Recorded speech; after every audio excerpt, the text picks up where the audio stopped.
ప్రార్థించుకుందాము. పరిశుద్ధుడా పరిశుద్ధుడా, నిత్యము దేవదూతల చేత ఆరాధించబడేటటువంటి గొప్ప తండ్రి, నీకే వందనాలు నాయనా, స్తోత్రాలయ్యా, స్తుతులు చెల్లించుకుంటున్నాం ప్రభా. ఈ సాయంకాల వేళ సమయంలో ప్రభా, ఈ శుక్రవారం తండ్రి నిన్ను స్తుతించడానికి, నేను గణపరచడానికి మాకు ఇచ్చినటువంటి సమయం కొరకై నీకు ఎంతో వందనాలు.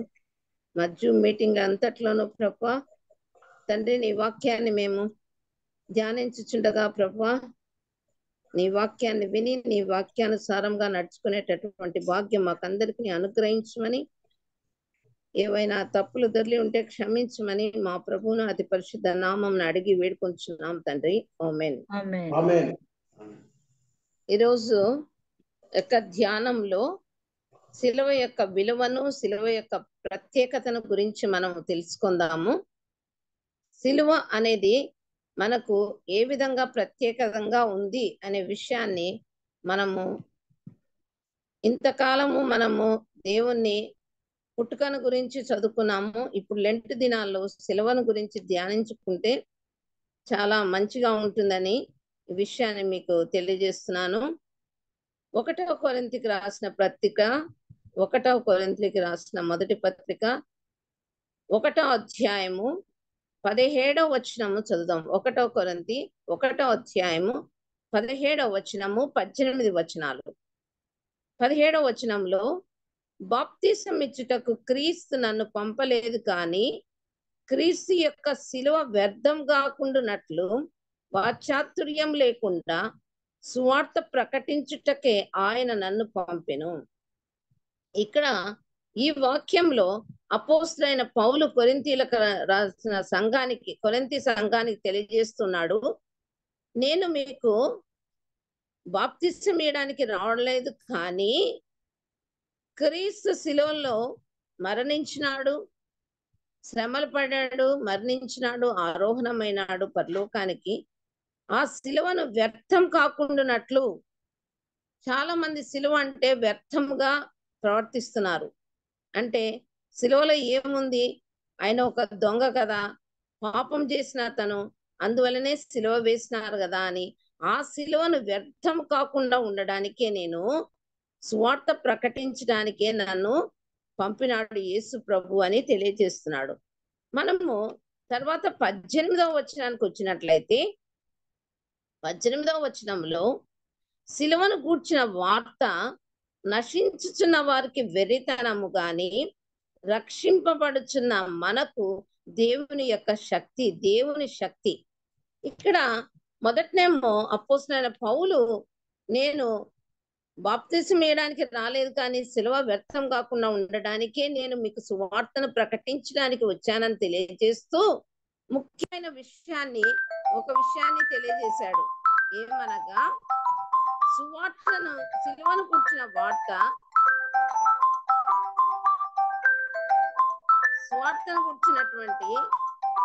శిలువను కూర్చున్నటువంటి వార్త నశించుచున్న వారికి వెరితనము గాని రక్షింపబడుచున్న మనకు దేవుని యొక్క శక్తి. నశించుచున్న వారికి అంటే ఇక్కడ నశించుచున్న వారు ఎవరు, రక్షింపబడుచున్న వారు ఎవరు అని మనం 2 గ్రూపులుగా విభజించుకోవచ్చు. మొదటి గ్రూప్ ఏదంటే, ఈ శిలువను కూర్చున్నటువంటి వార్త నశించుచున్న వారికి వెరితనము, మొదటి గ్రూపు. రెండవ గ్రూపు, రక్షింపబడుచున్న మనకు దేవుని యొక్క శక్తి. ఈ రెండిటిని గురించి మనము ఆలోచించినట్లయితే, క్రీస్తు శిలువ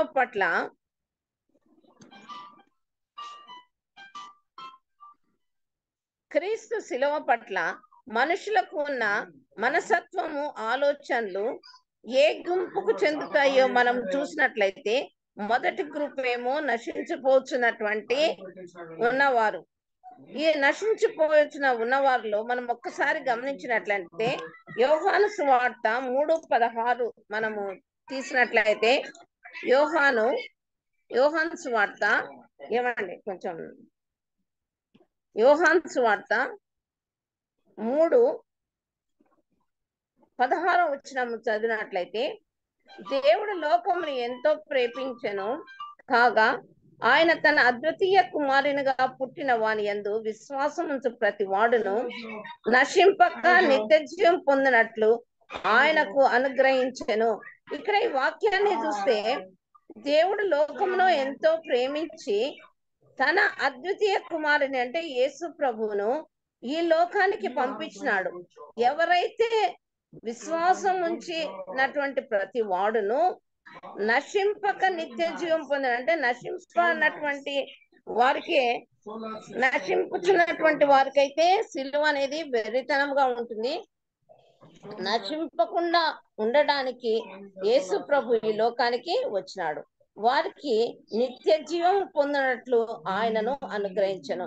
ఈ నశించిపోయేటటువంటి వారు నశింపబోకుండా ఉండడానికే తండ్రి అయినటువంటి యెహోవా దేవుడు మనకు యేసు ప్రభువుని ఈ లోకానికి పంపించినాడు.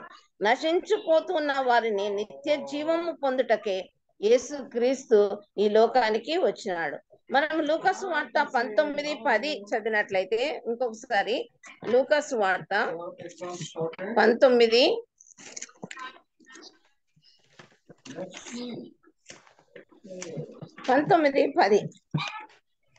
నశించిన దానిని వెదికి రక్షించుటకు మనుష్య కుమారుడు వచ్చనని అతనితో చెప్పెను. నశించిన దాన్ని వెదకి రక్షించుటకు అంటే నశించిపోయినటువంటి దాన్ని రక్షించడానికే మనుష్య కుమారుడు అంటే యేసు ప్రభు ఈ లోకానికి వచ్చినాడు. ఇక్కడ మనము ఒకసారి గమనించినట్లయితే ఈ 19వ అధ్యాయంలో ఇక్కడ ఎవరిని గుర్తు చేసుకోవచ్చు మనము? పొట్టి చెక్కయ్య ఇక్కడ తన ఇంటికి నేడు ఈ ఇంటికి రక్షణ కలిగి ఉన్నది అని యేసు ప్రభు చెప్తున్నాడు. చూడండి 19వ అధ్యాయము 9వ వచనంలో, యేసు ఇతడును అబ్రహాం కుమారుడే, ఎందుకనగా నేడు ఈ ఇంటికి రక్షణ వచ్చి ఉన్నది. అంటే యేసు ప్రభువును విశ్వాసం ఉంచినాడు. విశ్వాసం ఉంచి ఆయన జక్కయ్య మేడ్చెట్టెక్కి ఆయన కోసము ఎదురు చూచినాడు. కాబట్టి ఆయన ఒకటేసారి యేసు ప్రభు నేడు ఈ ఇంటికి రక్షణ వచ్చి ఉన్నది కాబట్టి నశించిన వారిని వెతికి రక్షించుటకు మనుష్య కుమారుడు వచనాన్ని తెలియజేసినాడు. కాబట్టి ఈ రక్షించడానికి దేవుడు వచ్చి రక్షింపబడుచున్న వారికి ఆ సిలువ అనేది దేవుని యొక్క శక్తి. కాబట్టి యేసు ప్రభుని మనం ఒక్కసారి ఆలోచించినట్లయితే మనము ఏ గుంపులో ఉన్నాము అనేది ఆలోచించుకోవాలా. నశించిపోతున్న వారుగా ఉంటున్నామా లేదా రక్షింపబడుచున్న వారిగా ఉంటున్నామా అనేది ఆలోచిస్తే మనము ఈ కొరింథీయులు రాసిన పత్రిక మొదటి పత్రికలోనే 22వ వచనానికి వచ్చినట్లయితే 22వ వచనములో మొదటి కొరింథీ 1వ అధ్యాయము 22వ వచనం, యూదులు సూచన క్రియలు చేయమని అడుగుచున్నారు, గ్రీసు దేశస్థులు జ్ఞానము వెతుకుచున్నారు. ఇక్కడ చదివినట్లయితే యూదులు అనేటోళ్ళు ఎవరు? యూదులు బాగా మతనిష్ట ధర్మశాస్త్రమును పాటించే వాళ్ళే యూదులు. కాబట్టి ఈ మతం అంటే వారికి చాలా ఇష్టము. వారి మతము, యూదులు వారి మతం మీద చాలా నిష్ఠగా ఉంటారు. ధర్మశాస్త్రాన్ని పాటించేటటువంటి యూదులు వీళ్ళు యేసు ప్రభువును నమ్మరు. అసలు యేసు ప్రభువు నమ్మే వాళ్ళు కాదు. యూదులు సూచన క్రియలు చేయమని అడుగుతున్నారు అంటే ఎవరిని అడుగుతున్నారు? యేసు ప్రభుని అడుగుతున్నారు. సూచన క్రియలు చేస్తేనే ఆయనను నమ్మలేకపోతున్నారు. ఆ విధంగానే గ్రీసు దేశస్థులు కూడా అంతే. గ్రీకు వారు గాని రోమన్స్ గాని, ఈ గ్రీకు దేశస్థు వాళ్ళు, ఇక్కడ గ్రీసు దేశస్థులు జ్ఞానం వెతుకుతున్నారు. వీళ్ళు చాలా జ్ఞానవంతులు, వేదాంతులు గ్రీకు దేశం వాళ్ళు. ఈ గ్రీసు దేశస్థులు విగ్రహారాధికులు కూడా. ఈ రెండు రకాల వారికి సిలువ చాలా తెలివి తక్కువగా కనబడుతుంది. ఎందుకంటే వాళ్ళు సిలువను అర్థం చేసుకోలేరు. అదే 23వ వచనానికి వస్తే, అయితే మేము సిలువ వేయబడిన క్రీస్తును ప్రకటించుచున్నాము. ఎవరు ప్రకటిస్తున్నారు? అపోస్తలుడైనటువంటి పౌలు యూదుల మధ్యను, గ్రీసు దేశస్థుల మధ్యను, రోమన్ల మధ్యను ఆయన యేసు ప్రభువును, మేము సిలువ వేయబడినటువంటి యేసు ప్రభువును ప్రకటిస్తున్నాము అని తెలియజేస్తున్నారు. అంటే వీళ్ళు ఏ కోవకు చెందిన వారు? నశించుచున్న వారికి వెర్రితనముగా ఉన్నటువంటి కోవకు చెందిన వాళ్ళు, మొదటి గ్రూప్ కు చెందిన వాళ్ళు, నశించిపోయేటటువంటి జనాలు. ఈ నశించిపోయేటటువంటి జనాలు, వీళ్ళకు సిలువ అనేది వెర్రితనంగా ఉంటుందంట. సిలువ అనేది వెర్రితనంగా కనిపిస్తుంది. మనము కాబట్టి ఈ నశించుచున్న వారు, వీరికి సిలువ వెర్రితనంగా కనిపిస్తుంది. రెండవ గ్రూప్ వాళ్ళు రక్షింపబడుచున్నటువంటి వారు. రక్షింపబడుచున్నటువంటి వారు అంటే యేసు ప్రభువును ఎరిగినటువంటి వారు. యేసు ప్రభుని ఎరిగి సిలువలో ఆయన మన కొరకు, మన పాపముల కొరకు ఆయన ఎన్నో శ్రమలు పడినారు అని తెలుసుకున్న వారే రక్షింపబడేవారు. ఆ రక్షింపబడే వారే మనమై ఉండాల. మనమై ఉంటేనే మనం ఆ రక్షణాన్ని పొందగలుగుతాం. ఎప్పుడైతే సిలువను చూస్తూ సిలువను ఎత్తుకొని ఉంటేనే మనము రక్షింపబడే వారమే ఉంటాము. మనము ఈ రక్షింపబడే ఉన్న వాళ్ళలో ఏ విధంగా వెంబడిస్తున్నాము దేవుణ్ణి అనేది మార్కు సువార్త 8:24 చదివినట్లయితే, మార్కు సువార్త 8:24 వచనంలో,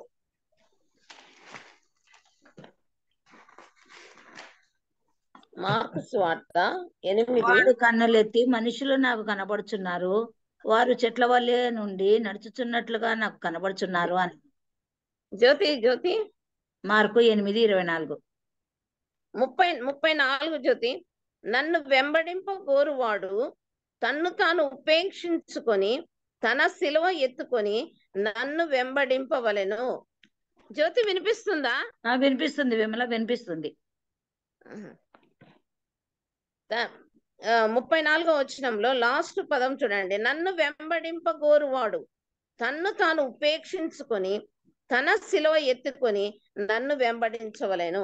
కాబట్టి ఇక్కడ తన సిలువను మనము వెంబడించగోరాలి అంటే, మనం యేసు ప్రభు ఏ విధంగా తన సిలువను ఎత్తుకొని మన కొరకు, మన పాపముల కొరకు ఆయన సిలువ వేయబడ్డాడు, మనం కూడా తన సిలువను ఎత్తుకొని మన సిలువను ఎత్తుకొని మనం కూడా ఆయనను వెంబడించే వారమై ఉండాల.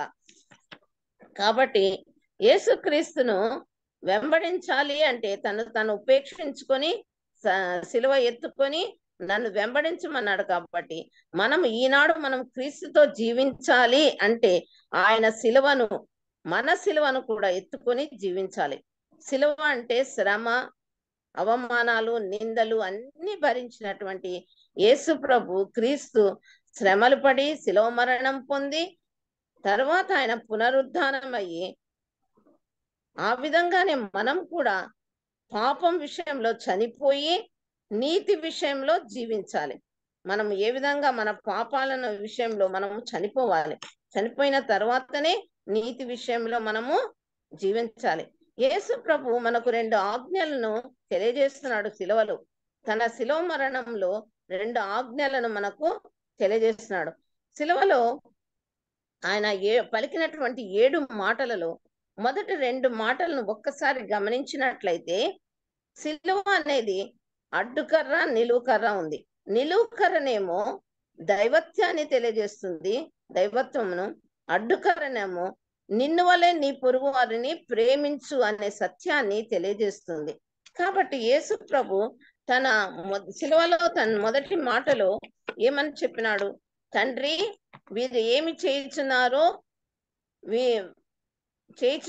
వీరిని, తండ్రి వీరేం చేయించినారో తెలియదనక వీరిని క్షమించమని అడుగుతున్నాడు. లూకా సువార్త 23:34 వచనము మనం ఒక్కసారి చదివినట్లయితే, లూకా సువార్త 23, యేసు, తండ్రి వీరేమి చేయుచున్నారో 34 వచనం. తండ్రి వీరేమి చేయుచున్నారో వీరెరుగరు కనుక వీరిని క్షమించమని చెప్పాను. తన సిలువలో వేసినప్పుడు సిలువలో మొదటి మాటగా ఇది చెప్పబడుతుంది. ఎందువల్ల ఇక్కడ ఆయన ఉదయం నుంచి ఎంతో శ్రమ పడ్డాడు. ఆయనను కొరడాలతో కొట్టినారు, రక్తం కారుతుంది, సిలువను మూసినాడు, సిలువలో మేకులు కొట్టినారు. ఆయన యొక్క బాధ అంతా అక్కడ మనము వింటానే ఉన్నాం. ఆ వాక్యం 23వ అధ్యాయం అంతా. దాంట్లో మొదటి మాటగా, సిలువలో పలికినటువంటి మొదటి మాటగా ఆయన క్షమించమంటున్నాడు. యూదులనే, అక్కడ ఉన్నటువంటి యూదులు, రోమా ప్రజలు అందరూ ఆయనను అంత బాధించినా కూడా వారిని క్షమించమంటున్నారు. ఆయన సిలువను చూస్తున్నారు, కానీ నశించిపోతున్నటువంటి వారికి వెర్రితనముగా కనపడుతుంది సిలువ అనేది. అయినా కానీ ఆయన వారిని క్షమించమని అడుగుతున్నాడు. తన యొక్క దైవత్వాన్ని తెలియజేస్తున్నాడు అక్కడ. వాళ్ళు తెలుసుకోలేకపోతున్నారు వారి యొక్క ప్రేమను, ఆయన యొక్క ప్రేమను కూడా తెలియజేస్తున్నాడు అక్కడ. వారి మీద ప్రేమ చూపిస్తున్నాడు. అయినా వాళ్ళు తెలియకుండా ఉన్నారు. రెండవ మాటగా లూకా సువార్త 23వ అధ్యాయము 43వ వచనంలో దొంగను అంటున్నాడు. ఒక్క దొంగ ఒకసారి మనం చదివినట్లయితే, వ్రేలాడబడిన ఆ నేరస్థితిలో ఒకడు ఆయనను దూషించుచు, నీవు క్రీస్తువు కదా, నిన్ను నీవు రక్షించుకొనుము, మమ్మును కూడా రక్షించుమని చెప్పాను ఒక దొంగ. అయితే రెండవ వాడు వాడిని గద్దించి, నీవు అదే శిక్షావిధిలో ఉన్నావు గనక దేవునికి భయపడవా? మనకైతే ఇది న్యాయమే, మనం చేసిన వాటికి తగిన ఫలము పొందుచున్నాము, కానీ ఈయన ఏ తప్పితము చేయలేదని చెప్పి, అక్కడ రెండవ దొంగ ఒకడేమో ఈయన కూడా మన వలె నేరస్తుడు అని అంటున్నాడు, కానీ రెండవ దొంగ ఏమంటున్నాడు? దేవునికి నువ్వు భయపడవా? ఈయన ఏ నేరము చేయలేదు, మనకైతే ఇది న్యాయమే, కానీ ఇతను ఏ నేరము చేయకున్నా గాని, ఏ తప్పితము చేయకున్నా గాని ఈయన సిలువను వేసినారని ఆయనతో చెప్తూ యేసు ప్రభుని అడుగుతున్నాడు. యేసు, నీ రాజ్యంలోనికి వచ్చినప్పుడు నన్ను జ్ఞాపకం చేసుకొనుము అంటే, అక్కడే ఆయన ఆ సిలువలో ఆ దొంగ ఆయన యొక్క పాపం చేయనటువంటి దేవుడని కనుగొని, ఆయన రాజ్యము ఉంది ఆయనకు అని తెలుసుకొని ఆయన అక్కడనే రక్షింపబడినాడు. రక్షింపబడిన తర్వాతనే యేసు ప్రభు ఏమంటున్నాడో చూడండి. నేడు నీవు నాతో కూడా పరదేశంలో ఉండు అని నిశ్చయంగా నీతో చెప్పుచున్నాను. నాతో పాటు నువ్వు కూడా పరదేశంలో ఉంటావు అని తెలియజేస్తున్నా. అంటే అక్కడికక్కడే ఆయనకు రక్షణ కలుగజేసినాడు. రక్షింపబడిన వారికి దేవుని శక్తి అని తెలియజేస్తుంది. చూడండి, మనకు వాక్యంలో మనం చదివినటువంటి 1 కొరింథీ 1వ అధ్యాయము 18వ వచనములో, రక్షింపబడుచున్న మనకు దేవుని యొక్క శక్తి ఏది? సిలువను కూర్చున్నటువంటి వార్తల్లో మనకు తెలియజేస్తా ఉంది. ఇది 2వ గ్రూప్ కు చెందిన వారు, రక్షింపబడిన వారికి దేవుని యొక్క శక్తి. అక్కడ సిలువలోని ఆ దొంగ రక్షింపబడినాడు కాబట్టి అతనికి దేవునితో ఉండడానికి స్థానము అనుగ్రహింపబడింది. నేడు నీవు నాతో కూడా పరదేశంలో ఉండు అని నిశ్చయముగా నీతో చెప్పుచున్నాను అంటున్నాడు. కాబట్టి మనం కూడా రక్షింపబడే వారమా ఉంటున్నామా లేదా మనము ఒకసారి అర్థం చేసుకోవాలి. సిలువను చూసినప్పుడు, సిలువను చూసిన వెంటనే మనము రక్షింపబడిన వారముగా ఉండాలి. మామూలుగా వెరితనంగా యూదుల వలె, గ్రీకు దేశస్తుల వలె, రోమన్స్ వలె ఉండకూడదు. కానీ మనము వారి సిలువ వారికి వెరితనంగా ఉన్నట్లు మనకు వెరితనంగా ఉండకూడదు. కానీ మనం రక్షింపబడుతున్నటువంటి వారమై ఉండి ఆ యొక్క సిలువలో ఉన్నటువంటి దేవుని శక్తిని మనము పొందుకునేటట్టు వారముగా ఉండాలి. 3వ వచనముగా యోహాను సువార్త 3:14-15 ఒకసారి చదివినట్లయితే, యోహాను సువార్త 3వ అధ్యాయము 14-15 వచనం. అరణ్యంలో మోషే సర్పమును ఎలాగూ ఎత్తెనో అలాగే విశ్వసించు ప్రతి వాడును నశింపక ఆయన ద్వారా నిత్య జీవం పొందినట్లు మనుష్య కుమారుడు ఎత్తబడను. 16వ వచనం ఒకసారి చదివినట్లయితే, ఇప్పుడు మనం ఇక్కడ అరణ్యంలో మోషే సర్పాన్ని ఏ విధంగా ఎత్తినాడు, ఎందువల్ల ఎత్తినాడు? అక్కడ ఇశ్రాయేలు ప్రజలు దేవుణ్ణి సనుగుతూ గొనుగుతూ ఉంటే దేవుడు వారి మీద కోపం వచ్చి ఏం చేసినాడు? సర్పాలను పంపిస్తాడు. సర్పాలన్నీ కరుస్తా చనిపోతా ఉంటే అప్పుడు మోషేను మొరపెట్టుకున్నప్పుడు ప్రజలందరూ మోషే యెహోవా దేవుని మొరపెట్టుకొని అడుగుతాడు, ఈ విధంగా చనిపోతున్నారు అని అడిగితే, అప్పుడు అరణ్యంలో ఒక ఇత్తడి సర్పాన్ని తయారు చేసి మోషే దాన్ని ఎత్తైనటువంటి ఒక కొండ పైన నిలబెడతాడు. ఆ సర్పాన్ని, ఒక ఇత్తడి సర్పాన్ని చేసి ఒక కొయ్యకు పెద్ద ఒక ఇనుప కొయ్యను చేసి దానికి పెట్టి దాన్ని నిలబెడతాడు. దానికి ఎవరైతే మొక్కుతారో వచ్చి దాన్ని బాగా తేరి పారి చూసినప్పుడు, ఎవరైతే ఈ సర్పాలు కరిచినటువంటి వారు, చనిపోతాం అనుకున్నటువంటి వారు చూసినట్లయితే ప్రతి ఒక్కరూ బ్రతుకుతారు. అదే అక్కడ ఉంది చూడండి, అరణ్యంలో మోషే సర్పంను ఎలాగెత్తెనో అలాగే విశ్వసించు ప్రతి వాడును నశింపక ఆయన ద్వారా నిత్య జీవము పొందునట్లు మనుష్య కుమారుడు ఎత్తబడెను. ఏ విధంగా ఆ సర్పాన్ని చూసినప్పుడు వాళ్ళందరూ స్వస్థత పొందినారు, బ్రతికిపోయినారు. ఆ విధంగానే మనకు కూడా యేసు ప్రభువు నశించేటటువంటి వారిని నిత్య జీవం పొందడానికి మనుష్య కుమారుడు కూడా శిలువపై ఎత్తబడినాడు. మోషే ఏ విధంగా సర్పాన్ని పైన ఎత్తి పెట్టి ఆ ఇశ్రాయేలు ప్రజలను కాపాడినాడో ఆ విధంగానే మన కొరకు మనం నిత్య జీవం పొందడానికి మనుష్య కుమారుడు కూడా దేనిపైన ఎత్తబడ్డాడు? శిలువ పైన ఎత్తబడినాడు. ఎత్తబడినప్పుడు ఎత్తబడినప్పుడు శిలువను యేసుకు మేకులతో కొట్టి వేలాడదీసినారు. ఇది వచనం యోహాను సువార్త 8:28 వచనం చూసినట్లయితే ఒక్కసారి 8:28 వచనము, మీరు మనుష్య కుమారుని పైకెత్తినప్పుడు నేనే ఆయనననిను నా అంతట నేనే ఏమీను చేయక తండ్రి నాకు నేర్పినట్లు ఈ సంగతులు మాట్లాడుచున్నాననిను మీరు గ్రహించెదరు. కాబట్టి యేసు ప్రభు మనుష్య కుమారుని పైకి శిలువ పైకి ఏ విధంగా ఎత్తినారు అంటే, ఆయన తండ్రి చిత్తం ప్రకారమే శిలువపై ఆయన మరణించినాడు, శిలువపై బాధపడినాడు, శ్రమలు పొందినాడు. ఆ విషయాన్ని ఇక్కడ మీరు మనుష్య కుమారుని పైకెత్తినప్పుడు నేనే ఆయనననిను నా అంతట నేనే ఏమీనూ చేయడం లేదు, కానీ అంతా తండ్రి నాకు నేర్పినట్లు ఈ సంగతులు మాట్లాడుచున్నానని చెప్పాను. కాబట్టి మనం గ్రహించాలి, ఇక్కడ తండ్రి తన కుమారుణ్ణి పైకి ఎత్తబడినాడు శిలువ మీదకి. ఆ శిలువ మీద ఎత్తబడినప్పుడు మన కొరకే ఆయన శిలువ మీద ఎత్తబడినాడు. మన యొక్క పాపములను క్షమించడానికే ఆయన శిలువలో మేకులు కొట్టి ఆయనను ఎత్తి వేలాడదీసినారు. ఒకసారి యోహాను సువార్త 12:34 కూడా చదివినట్లయితే, యోహాను సువార్త 12వ అధ్యాయము 32వ వచనము,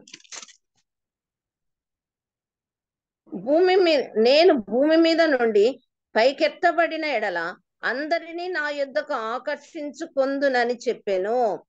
నిజమే, నేను భూమి మీద నుంచి పైకెత్తబడిన ఎడల, ఎక్కడ పైకెత్తబడినారు? శిలువలో పైకెత్తబడినారు. పైకి ఎత్తబడినందువల్లే మనము ఎప్పుడైతే ఆ శిలువను చూసినప్పుడే మనము ఆకర్షింపబడతాము. ఎవరిని? యేసు ప్రభును చూసి, ఆ యేసు ప్రభు పొందినటువంటి హింసలు, బాధలు అన్ని చూసి మనము దేవుణ్ణి రక్షింపబడగలుగుతాము. రక్షణ దేవుని శిలువ ద్వారా పొందగలుగుతాము. కాబట్టి వాక్యంలో బాగా ఇస్తున్నారు చూడండి, నేను భూమి మీద నుండి పైకెత్తబడిన ఎడల అందరినీ నా యొద్దకు ఆకర్షించుకుందును.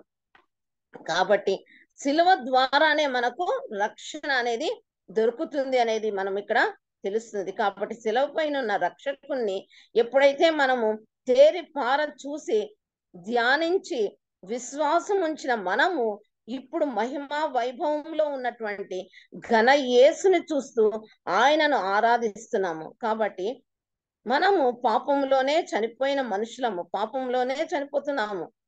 పాపంలో చనిపోయిన మనుషులము ఆత్మ సంబంధముగా తిరిగి బ్రతకాలి అంటే శిలువపై ఎత్తబడినటువంటి యేసును మనము చూడాలి. కాబట్టి మనమందరము పాపం చేసినటువంటి వారమే. ఈ పాపం చేసినటువంటి మనము ఖచ్చితంగా దేవుని యొక్క శిలువను చూసినప్పుడు, శిలువపై ఎత్తబడినటువంటి యేసును చూసినప్పుడు మనము రక్షింపబడతాము. రక్షింపబడినప్పుడే ఆ శిలువ యొక్క ముక్తిని, శక్తిని మనము పొందగలుగుతాము. కాబట్టి మనం ఈ శిలువ విషయంలో దేవుని యొక్క మన యొక్క ఆత్మ సంబంధమైనటువంటి మనుషులుగా ఉండి ఆ శిలువను చూస్తూ మన రక్షణ భాగ్యాన్ని సంపాదించుకొని దేవుని యొక్క శక్తిని పొందుదామని ఆశిస్తున్నాను. ఒక చిన్న ప్రార్థన చేసిన తర్వాత ఒక చిన్న పాట పాడుకుందాం.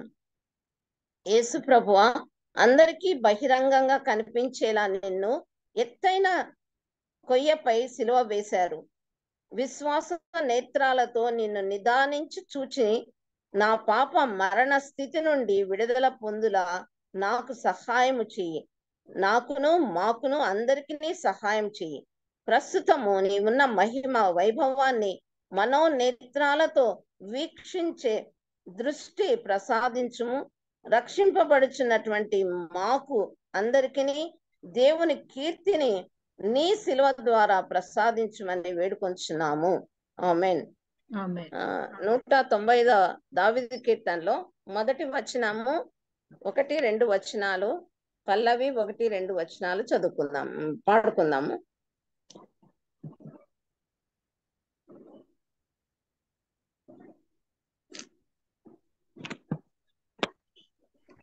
వదిన జయలక్ష్మి 198 198 కదా. ఇప్పుడే అదే శ్యామ్ కుమార్ గారు పాడినారు కదా వదిన, పాడమంటారా మళ్ళీ? పాడమా. ఓకే. సిలువే నా శరణాయనురా, నీ సిలువే నా శరణాయనురా,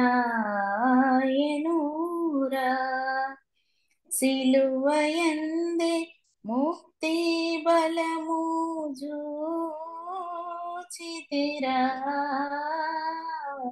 సిలువయందే ముక్తి బలము జూచితిరా,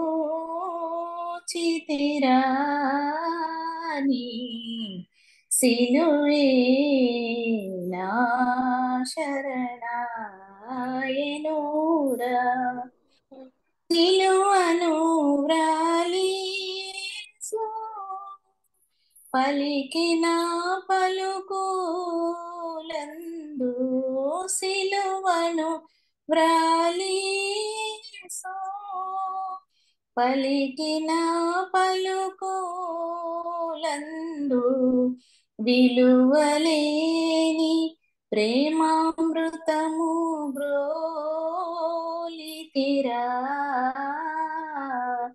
విలువలేని ప్రేమామృతము బ్రోలితిరా,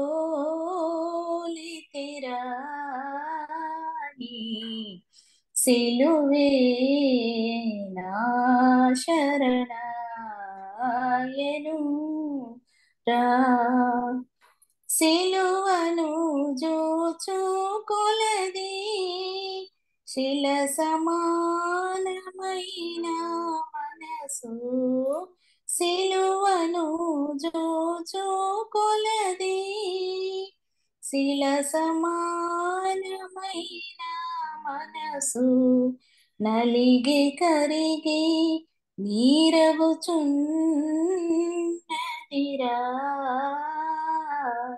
నలిగి కరిగి నీరగుచున్నదిరా, నీ సిలువే నా శరణాయనురా.